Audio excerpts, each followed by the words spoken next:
here with Magic, the boat captain for Energa, skippered by Gutek. How's it going, Magic? Hi, how are you? How are you? Magic is going to go ahead and show us around Energa, which is the former Hugo Boss. What of the repairs could you show us, Magic? Or could you tell us about it? Basically, they had a collision with the fisherman boats, and the boat suffers on the starboard side. Yeah. Oh, right in there. Yeah, exactly. So you can see the difference. Yeah. Between the illumination and the parts, but so did they actually, since that was the damaged part, did they actually just kind of like cut all of it out, remove that whole part? Yeah, exactly. I suppose you remember it was an accident with last edition of Volvo Ocean Race.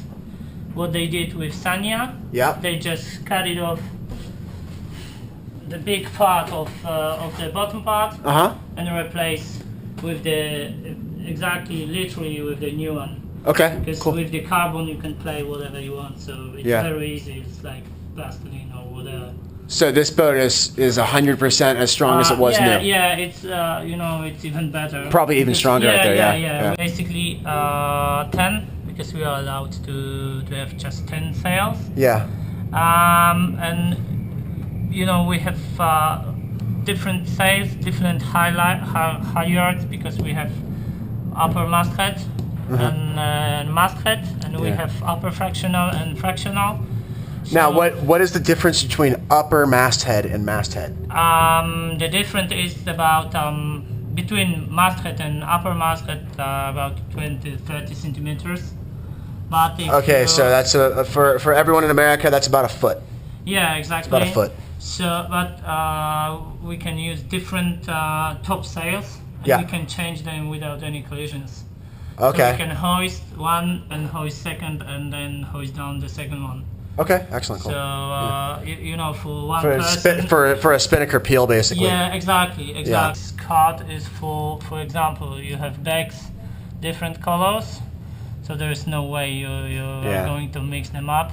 And see, you notice right here, so when it says 2-to-1, that's because those are sails that are on furlers, right? Yeah, exactly. And they need to get the luff tension. Yeah. And when it says 1-to-1, that's just a straight tack line. Yeah, exactly. Okay. Excellent. We did small innovation because I prepared halyards different colors as well. Okay. So he will know that, for example, for J3, which is trinket, you can use, for example, the red halyard, not the yellow halyard, for example. So it's even better because there is no way that you will make mistake. Nice. Checking out the Canteen keel mechanism here, you just see absolutely how massive. This is like 2.5 or 3 inch diameter right here, this shaft, and all the hydraulics for it. I don't know how good this is going to come out, but it's really, really massive stuff. 95 tons. Tons of pressure. Yeah. On what part? What has 95 tons of pressure? Basically here, because this is the you use those shacks. Yeah. To put the keel on starboard. With Operon, you've already had some keel issues with Gutek. Yeah. So the problem with the keel during the last edition of the VLX, we shine it down here. We had broken bushing inside. This is the part which is made by the artificial material. Yeah. There are 2 companies in the world you can make it, and it just broke, and the pin inside of these bushings start to move. And imagine near the Cape Horn when the keel starts to move inside. Yeah. It doesn't look good. Yeah, I'm really not a fan of keels falling off. It's not a good time. Yeah, exactly. And how many water makers are on the boat? We are obligated to have 2. This is the main one, and we have the very same like a spare one. Okay. And what about the Nav Station back here? You guys have looks like 2 monitors, a GPS, 2 instrument repeaters. You've got your iridium phone. Every single VHF. Yeah. And you also have some. Is that that's a camera? Yeah, this is the big brother basically. We have 4 cameras fixed. Yeah. 2 on the mast, one of the back and one inside the cockpit. And this is the diary camera, and this is the multi station to make a movie and send them to. And is that stuff all getting sent out, or is there a hard drive on the boat? Hard drive on the boat. And is it big enough to record the whole race? Yeah, of course. We have enough electricity because we have 3 different sources. We have hydro generators, we have solar panels, and wind generators. And the engine. So you're not going to be using the engine at all on Energa? It's not necessary. No. Really. And how many hydro generators do you have? 2. And one each side. One on each side. So you're only going to have one at a time working. Yeah. And then how many wind generators do you have? 1. One. And do you have spares for that? No. No. We just for the wind generator, yeah, we do have blades. Yeah. But for the rest, basically, we don't need this. Now, do blades on a wind generator, do they have any dangers? Always. And you want to tell us about Gutek last time? We both know that Gutek has a history with blades and wind generator. He just forgot about how high the wind generator is and hit his head with the blade. And he had a major bleeding.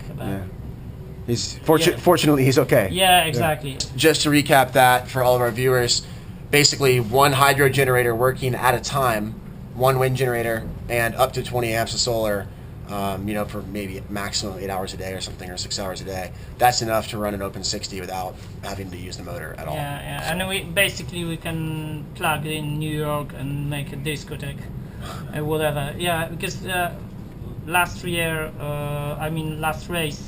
Gutek used like everything inside the boat, never switch off any single unit, and we have still enough electricity to use all of this and to charge batteries.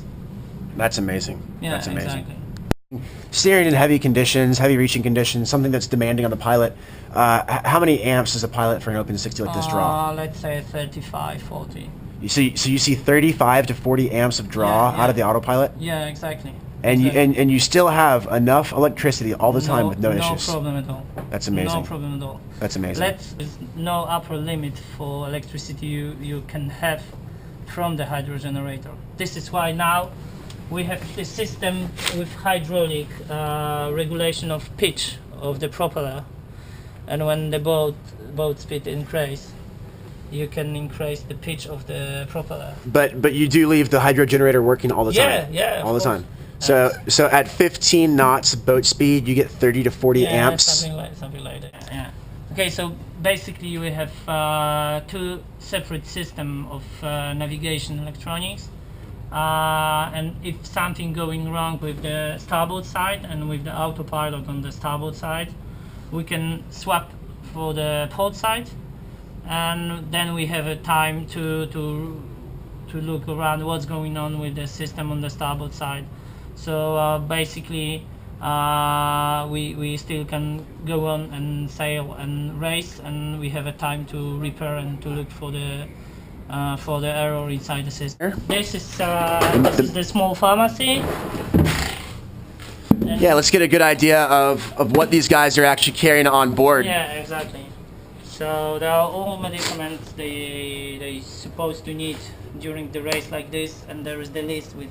One great thing that Alex Thompson and the Hugo Boss team did when they built this boat was just how cool the layout is, and it was a very distinctive. As you can see, these windows to be able to stand up. I mean, this is standing headroom. I'm 6 feet tall.